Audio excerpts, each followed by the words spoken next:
Baik, selamat pagi semuanya. Perkenalkan nama saya Peliran Sragi dengan NIM 5243 5300010.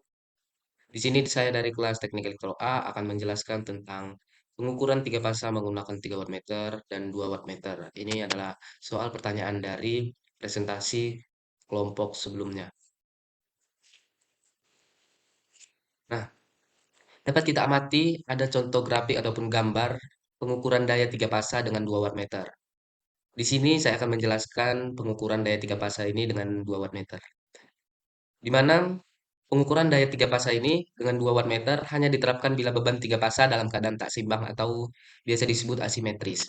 Di mana tetapi karena alasan ekonomis, maka pengukuran daya tiga fasa tak simetris dapat dilakukan dengan menggunakan 2 wattmeter saja.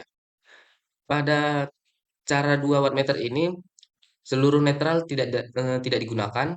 Selanjutnya nilai daya aktif tiga fasanya dapat dengan menjumlahkan penunjukan kedua wattmeter tersebut. Misalnya, ini berarti netralnya ini ataupun kabel netral yang di sini pada rangkaian ini tidak akan digunakan kalau dalam pengukuran tiga fasa dengan 2 wattmeter.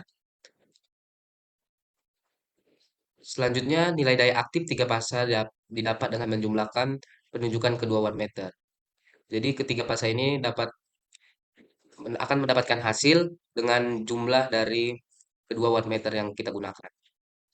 Di mana kelebihan lain cara penggunaan daya tiga fasa dengan 2 wattmeter ini adalah dengan penunjukannya, kedua wattmeter tersebut dapat digunakan juga untuk menunjukkan daya semu dan daya reaktif serta sudut geser fasanya sekaligus. Nah, di mana pengukuran daya tiga fasa dengan 2 wattmeter ini adalah bisa dikenal dengan sebagai metode 2 wattmeter yang sering digunakan dalam sistem tanpa netral yang seperti saya jelaskan sebelumnya, yaitu delta atau bintang tanpa netral. Di mana dalam diagram 2 wattmeter digunakan masing-masing berhubungan kedua dari tiga fasa RST, sementara satu fasa dibiarkan tanpa wattmeter.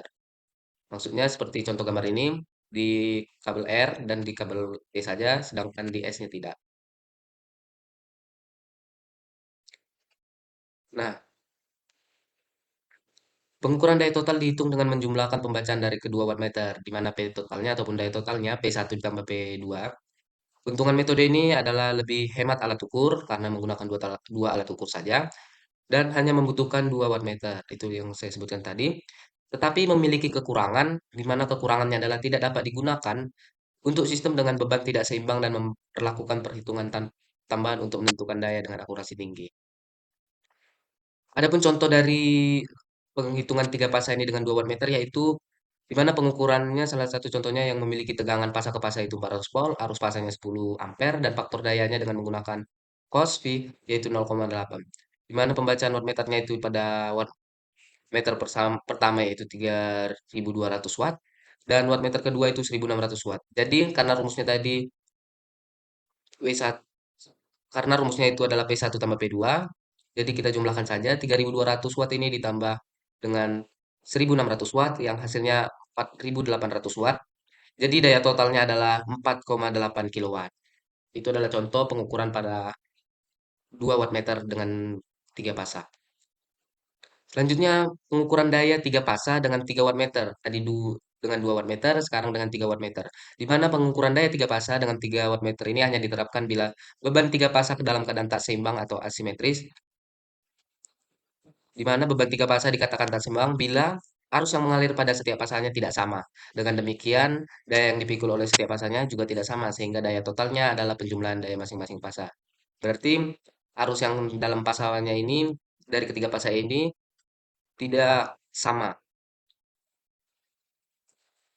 Nah, di mana metode menggunakan 3 wattmeter ini masing-masing terhubung ke setiap fasa RS dan T. Kalau tadi cuma dua pasanya saja, sekarang ketiga pasanya dihubungkan dan terhadap netral. Digunakan dalam sistem bintang dengan titik netral. Tadi kita tidak menggunakan titik netral, sekarang menggunakan titik netral.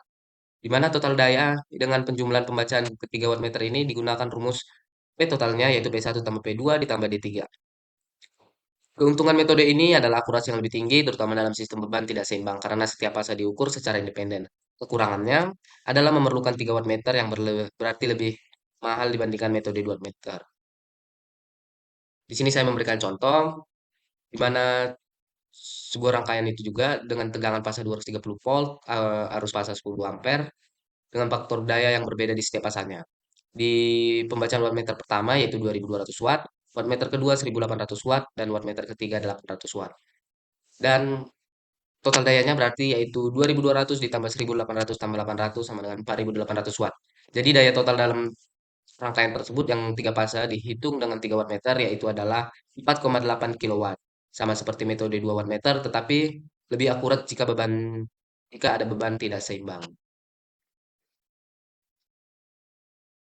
Jadi kesimpulan dari penggunaan 2 wattmeter dan 3 wattmeter pada tiga fase yaitu kalau 2 wattmeter bisa digunakan untuk sistem tanpa netral dan memberikan hasil akurat untuk beban seimbang. Sedangkan yang metode 3 wattmeter lebih cocok untuk beban tidak seimbang karena mengukur setiap fase secara independen.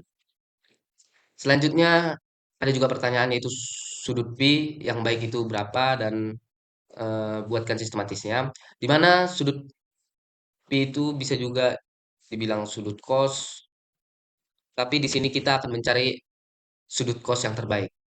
Nah, jadi pada sudut pi itu terjadi dikarenakan adanya sifat kapasitif atau induktif pada suatu beban dalam rangkaian atau instalasi. Kedua sifat tersebut saling menghilangkan satu dengan yang lain seperti pada gambar ini. Nah, dapat kita amati gambarnya. Selanjutnya terdapat komponen daya aktif ataupun P satuan watt daya aktif dan reaktif, Q satuan var daya reaktif yang seperti kita lihat pada diagram di sebelumnya membentuk sebuah sudut pi dan penjumlahan vektor daya aktif dan daya reaktif adalah daya semu atau power difference atau S dengan satuan V ampere, volt ampere. Nah, di sini kita akan membahas untuk power faktor atau faktor dayanya, di mana rasio daya aktif terhadap daya semu itu ini dia dapat kita amati di gambar. Jadi kita akan mencari nanti cos yang terbaik dalam suatu daya. Nah, kita berikan contoh karena di sini kita mencari cos P yang terbaik ataupun yang baik.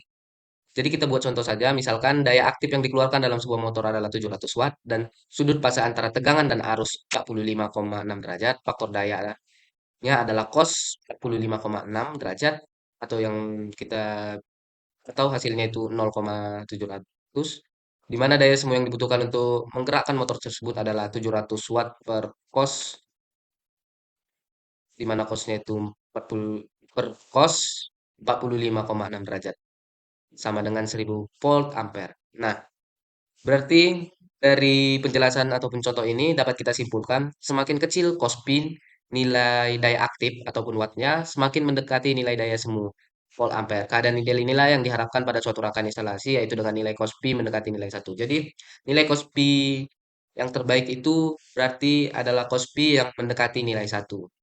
Nah, daya aktif untuk penjelasannya lagi, daya aktif itu adalah daya listrik yang bisa kita manfaatkan atau gunakan untuk melakukan kerja banyak yang berpendapat demikian, tetapi pada beberapa kasus tidaklah dapat disematkan.